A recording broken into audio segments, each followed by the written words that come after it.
Hello friends, I am Apruti. Welcome back to our channel Plants Space. कुछ दिन पहले nursery से हम कुछ प्लांट्स लेकर आए थे। उसमें एक छोटा सा सक्लेंट की कटिंग भी हमें मिली थी, जिसको हमने तभी इस फाइलोडेंड्रॉन के पॉट में रख दिया था, मिट्टी से थोड़ा सा कवर कर दिया था, तो ये इसी में ही ग्रोथ कर गई तब से लेकर। वैसे हमें तभी इसको एक स्पेशल पॉट में ग्रो करना था, लेकिन नहीं कर पाए थे, तो इसी में ही लगा दिया था। तो अब जब हमने फाइलोडेंड्रॉन को रिपोर्ट किया, कल वीडियो शेयर की है, आप ज़रूर चेक कीजिएगा। ये बहुत गलत तरीके से पौधा लगा हुआ था। अब हमने इसको सही तरीके से लगा दिया है, तो ये अब बहुत अच्छी ग्रोथ करेगा। तो फाइलोडेंड्रॉन की वीडियो के लिए आप कल की वीडियो चेक कर सकते हैं। और ये सक्लेंट की जो छोटी सी कटिंग थी, उसमें रूट्स भी थोड़ी थोड़ी बन गई। एक छोटा सा पॉट ये रखा हुआ था और ड्रेनेज चेक करके इसमें एक पत्थर रखा और अब इसमें पॉटिंग मिक्स भरेंगे। पॉटिंग मिक्स के लिए, सक्लेंट के लिए हमने आपको कई बार बताया है, नॉर्मल सॉइल में आप थोड़े से कंकड़ पत्थर मिला दीजिए और वही खाद मिला दीजिए, जिसमें आप काउडंग यानी गोबर की खाद या वर्मी कंपोस्ट कुछ भी मिक्स कर सकते हैं। और बस पॉटिंग मिक्स बनकर तैयार है। वेल ड्रेन सॉइल के लिए इसमें कंकड़ पत्थर मिलाना बहुत ज़रूरी है, सक्लेंट जैसे या कैक्टस जैसे प्लांट्स के लिए।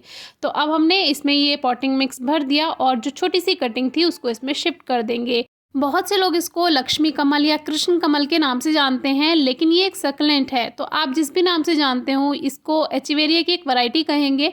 एचिवेरिया का प्रोनाउंसिएशन अलग अलग हो सकता है, कुछ लोग एकिवेरिया बोलते हैं, कुछ एचिवेरिया बोलते हैं।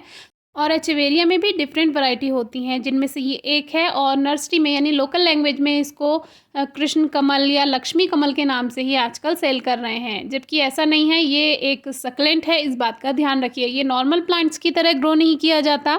इसको ग्रो करने के लिए आपको स्पेशल पॉटिंग मिक्स बनाना होगा, यानी कि वेल ड्रेन्ड सॉइल। और दूसरी बात, आपको इसको कम से कम पानी देना होगा। कुछ सक्लेंट ऐसे होते हैं जो गर्मियों में सर्वाइव नहीं कर पाते, और इसीलिए कोशिश कीजिए कि ओवर हीट से उसको बचा कर रखें। तो इस प्लांट को हमने अब शिफ्ट कर दिया। छोटा सा प्लांट है, अब तो प्लांट ही कहेंगे, क्योंकि कटिंग से अब इसमें रूट्स बन चुकी हैं। तो कभी कभी नर्सरी से फ्री का प्लांट भी मिल जाता है। जब आप इतनी सारी शॉपिंग करते हैं तो एक दो कटिंग्स तो नर्सरी में भी आपको फ्री दे दी जाती हैं। और जबकि सक्लेंट तो बहुत महंगे महंगे मिलते हैं। अभी कुछ दिन पहले हमने आपसे हवर्थिया प्लांट शेयर किया था, जो कि वीडियो में आगे भी थोड़ा सा दिखा देंगे आपको। स्पेशल वीडियो आप डिस्क्रिप्शन बॉक्स में वीडियो है, वहाँ पर आप चेक कर सकते हैं। तो हवर्थिया को भी ग्रो करना काफ़ी आसान है। कुछ सक्लेंट काफ़ी सेंसिटिव होते हैं, लेकिन हवर्थिया इजीली ग्रोथ कर जाता है। तो वो एलो फैमिली का एक प्लांट है, तो उसको भी आप इजीली ग्रो कर सकते हैं अगर आपको सक्लेंट का शौक है। तो मेरे यहाँ पर क्या है, ओवर हीट रहती ही है, क्योंकि गार्डन ऐसे बना हुआ है कि वहाँ पे धूप नहीं रहेगी तो गर्माहट तो रहेगी ही। इसीलिए कुछ सक्लेंट हमारे यहाँ पे सर्वाइव नहीं कर पाते हैं। लास्ट ईयर भी मुझे एक सक्लेंट की छोटी सी कटिंग मिली थी, और सक्लेंट काफ़ी महंगे मिलते हैं। तो छोटी सी कटिंग से ही आप अच्छा हेल्दी प्लांट बना सकते हैं, कुछ ही दिन में बन जाता है। और ऐसे ही नहीं मिलता है, जब आप बहुत सारे प्लांट्स लेते हैं तो नर्सरी से कुछ कटिंग्स फ्री में मिल भी जाती हैं। अब वाटरिंग इस तरह से करनी है कि पत्तियों पर वाटर स्प्रे ना करें, इनसे थोड़ा दूर दूर मिट्टी को ही हल्का नम करके रखें।